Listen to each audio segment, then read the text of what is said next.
A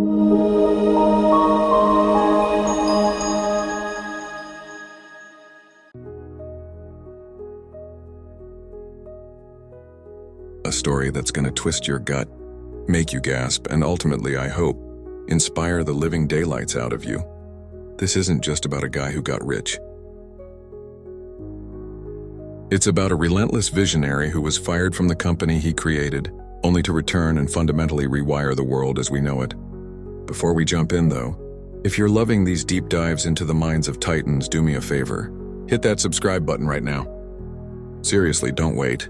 We've got daily episodes dropping at 7 p.m. sharp, and you don't want to miss a single one, okay? Good.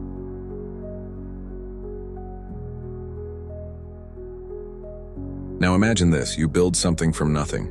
Your sweat, your blood, your insane, almost unbearable vision. It becomes a global phenomenon. And then, one day, the very people you brought in to help you grow it, the very board members you trusted, they kick you out. They fire you. Can you even fathom that betrayal? That gut-wrenching, soul-crushing moment? Because that, my friends, is exactly what happened to Steve Jobs. And it's where our story begins. What if I told you that one of the most iconic, influential, and undeniably revolutionary figures of our time, the man who put a ding in the universe, was once considered a failure, a pariah, even a joke by the very company he founded? What if I told you that the mind behind the iPhone, the Mac, the iPod, was effectively exiled from his own kingdom? Think about that for a second. The sheer audacity, the incredible irony of it. It's a twist of fate so profound it sounds like something out of a Hollywood script. But it was Steve Jobs' reality, and it's a story of resilience, vision, and a comeback that redefined an entire industry.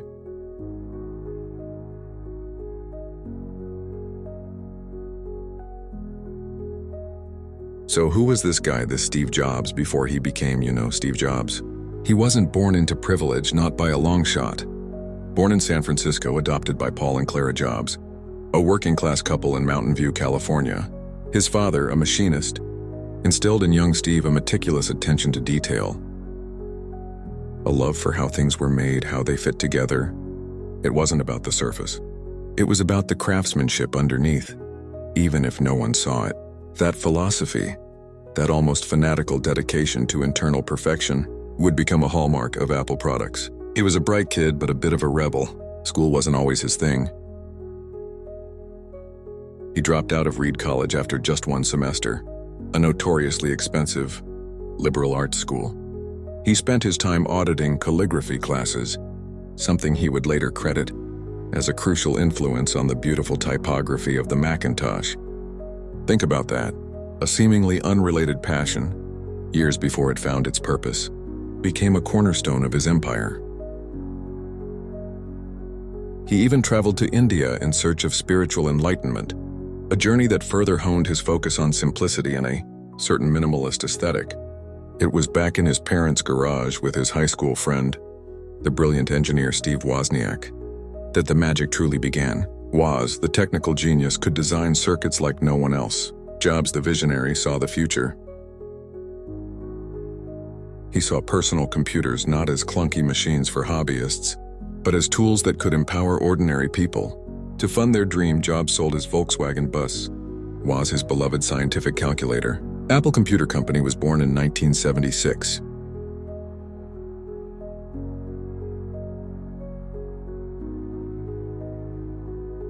Now that sounds like a fairy tale, right? Garage to riches. But the path was anything but smooth. Early on, Jobs was known for his intense, often confrontational personality. He had an uncompromising vision, and he wasn't afraid to push, to yell, to even alienate people to achieve it. This wasn't always a bad thing. It pushed Apple to innovate, to deliver products that genuinely changed the game, like the Apple II, one of the first truly successful mass-produced personal computers. But as Apple grew, so did the internal friction. Jobs, for all his genius, struggled with delegation and, let's be honest, often lacked the traditional management skills needed for a rapidly expanding corporation. He was a product guy, an artist, a perfectionist, but not necessarily the corporate CEO type that the board felt they needed to steer a multi-million-dollar company. The Macintosh, while revolutionary in its user interface, didn't initially sell as well as anticipated. There were internal power struggles. John Scully, whom Jobs had famously lured from PepsiCo with the question, "Do you want to sell sugar water for the rest of your life? Or do you want to come with me and change the world?" eventually sided with the board against Jobs. It was a classic corporate coup. And so in 1985, at the age of 30, Steve Jobs was fired from Apple, FIRED, from the company he founded. Imagine the humiliation, the devastation.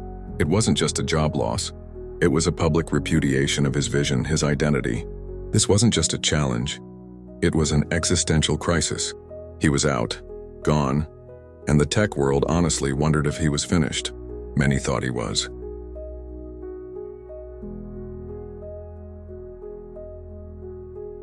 But this wasn't the end of Steve Jobs. Oh no, this was just the intermission. And what he did during this forced sabbatical, this period of apparent failure, is perhaps one of the most incredible turning points in business history.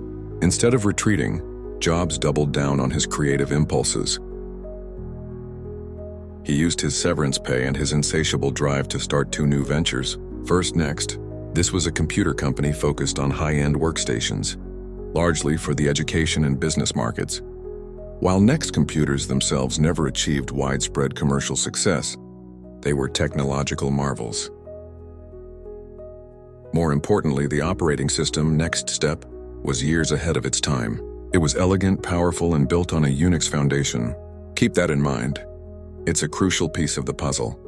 Second, and perhaps even more surprisingly, he bought a struggling computer graphics division from George Lucas, Lucasfilm's graphics group. He poured millions of his own dollars into it, transformed it, and renamed it Pixar. Yes, that Pixar. The animation studio that would go on to create Toy Story, Finding Nemo, The Incredibles, and change the face of animated film forever. This was a man who just years prior was known solely for hardware. Now he was a movie mogul, an unlikely pioneer in storytelling. These ventures, particularly the success of Pixar, kept Jobs sharp, kept him innovating, and crucially, rebuilt his confidence and reputation. He learned valuable lessons about patience, about building incredible teams, and about the power of content to drive technology. Meanwhile, back at Apple, things were not great. After Jobs left, the company struggled. They released a series of products that, frankly, missed the mark. They lost market share, their operating system was aging, and they were bleeding money. By the mid-90s, Apple was teetering on the brink of bankruptcy. They desperately needed a new operating system, something modern, something stable. And guess whose operating system fit the bill perfectly? NeXT Step. In 1996, in a move that still sends shivers down my spine when I think about it, Apple, in a desperate bid to save itself, acquired NeXT for over $400 million. And with that acquisition, Steve Jobs returned to Apple. Not as a consultant, not as a board member, but as an advisor to the CEO. Quickly, that advisory role morphed into interim CEO, and then simply CEO. The prodigal son had returned. This was the turning point. This was the phoenix rising from the ashes. It wasn't just a comeback. It was a reignition of a dying flame, a second act that would eclipse the first.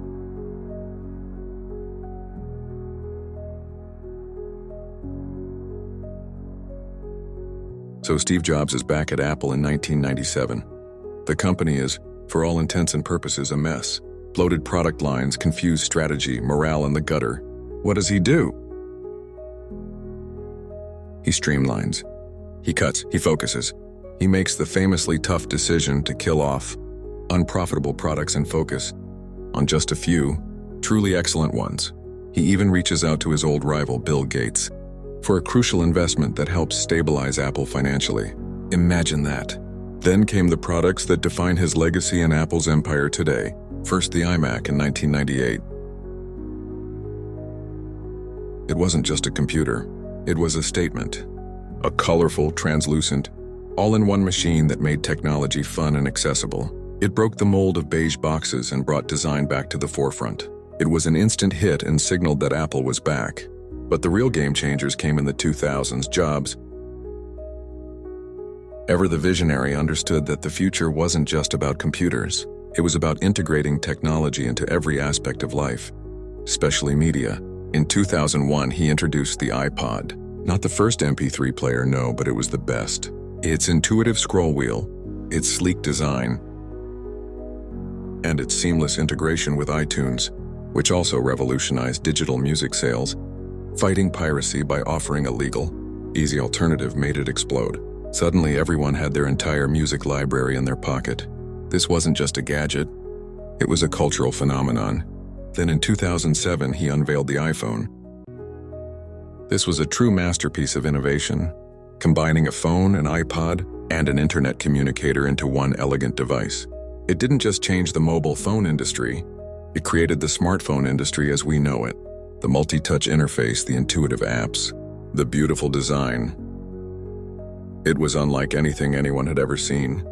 The iPhone wasn't just a phone. It was a handheld computer, a camera, a music player, a portal to the world all in one. It literally put the internet and a powerful computing device into billions of pockets worldwide. It was arguably his most significant achievement. And then the iPad in 2010. Critics initially scoffed, calling it a big iPhone, but Jobs saw it differently. He saw it as a new category, a bridge between smartphones and laptops, perfect for consuming media, browse, and casual computing.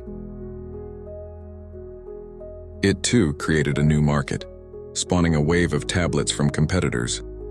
What makes this empire unique? It's not just the products, but the ecosystem. From the hardware to the software, to the services like the App Store and iTunes, Apple created a seamless, integrated experience that few other companies could rival.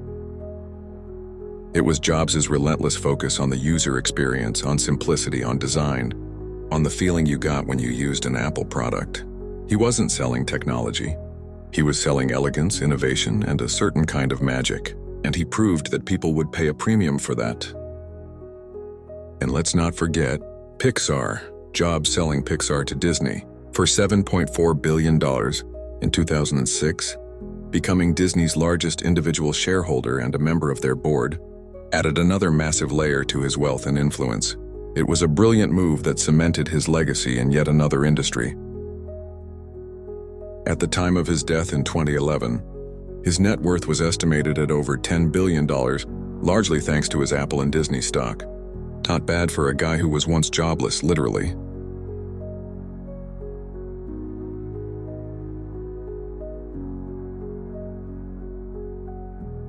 Now, no story of a titan is complete without acknowledging the shadows. Steve Jobs was a complex, often difficult man. His intensity while driving innovation also led to significant controversies and criticisms. His management style was legendary for its demanding, often brutal nature. He was known for public berating of employees, for being fiercely critical, and for fostering a culture of fear for some. While many laud his ability to inspire greatness, others describe a tyrannical boss who pushed people to their limits and beyond. He believed in tough love and a relentless pursuit of perfection, but it came at a human cost for some. There were also legal battles and ethical questions. Early in Apple's history, there was the controversy surrounding his denial of paternity for his eldest daughter, Lisa Brennan Jobs. Even after naming a computer after her, he was legally compelled to pay child support. Later, Apple faced scrutiny over its labor practices in overseas manufacturing, particularly regarding working conditions in factories. There were also antitrust allegations, with critics arguing that Apple's tight control over its ecosystem stifled competition and innovation. And then, of course, his health. Diagnosed with pancreatic cancer in 2003, Jobs initially pursued alternative medicine before finally opting for surgery. His reluctance to embrace conventional treatment earlier became a point of debate and criticism among some, though ultimately it was a deeply personal decision. He continued to work tirelessly through his illness, often appearing frail but still delivering iconic product keynotes. until his passing in 2011. These controversies don't erase his achievements, but they offer a more complete, nuanced picture of a human being who, like all of us, had flaws alongside his genius.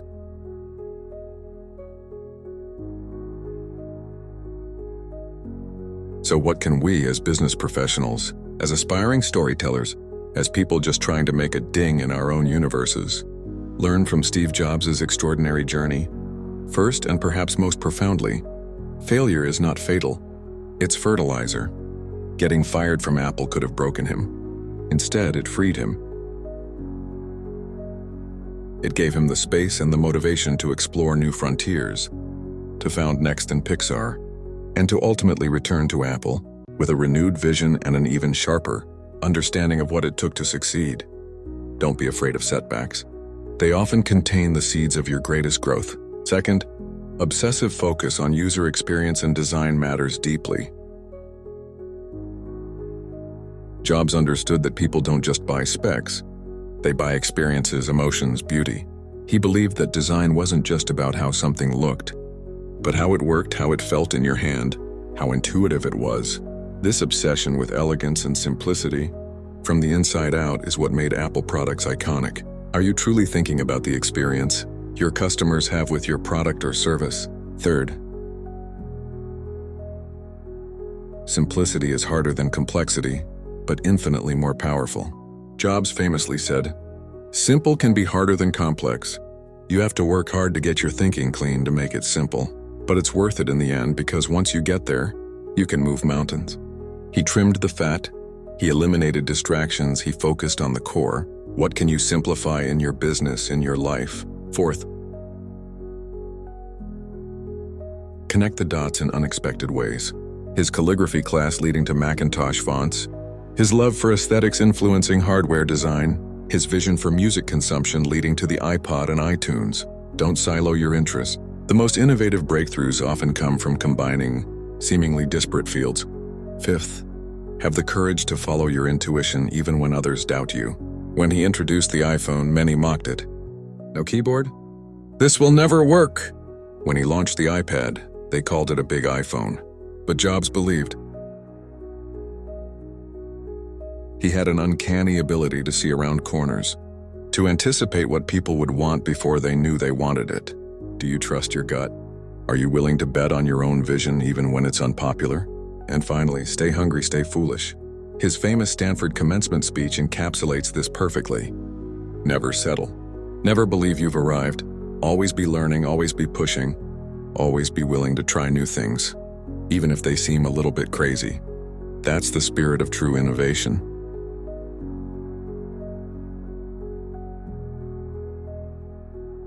Steve Jobs' story isn't just a testament to his individual brilliance. It's a powerful narrative about resilience, about vision, and about the sheer, unyielding power of believing in something so deeply that you're willing to endure public humiliation, exile, and immense pressure to bring it to life. He wasn't perfect, not by a long shot. He was flawed, difficult, and sometimes infuriating. But he was also a genius who, quite literally, changed the way we interact with the world, the way we consume media, and the way we connect with each other. His journey from a humble garage to being fired, to building new empires, and ultimately returning to save and redefine his original creation, is a masterclass in turning adversity into an unparalleled advantage. It's a reminder that sometimes the greatest detours lead to the most incredible destinations. So as you go about your week, building your own dreams, facing your own challenges, I want you to remember Steve Jobs. Remember that time he was fired. And then remember what he built next. Because if he could come back from that, what could you accomplish? All right, my friends, that's it for today. Don't forget to subscribe if you haven't already. We drop new, insightful stories like this every day at 7 p.m. You won't want to miss our next deep dive into a business legend. Until then, keep dreaming big and keep pushing that envelope.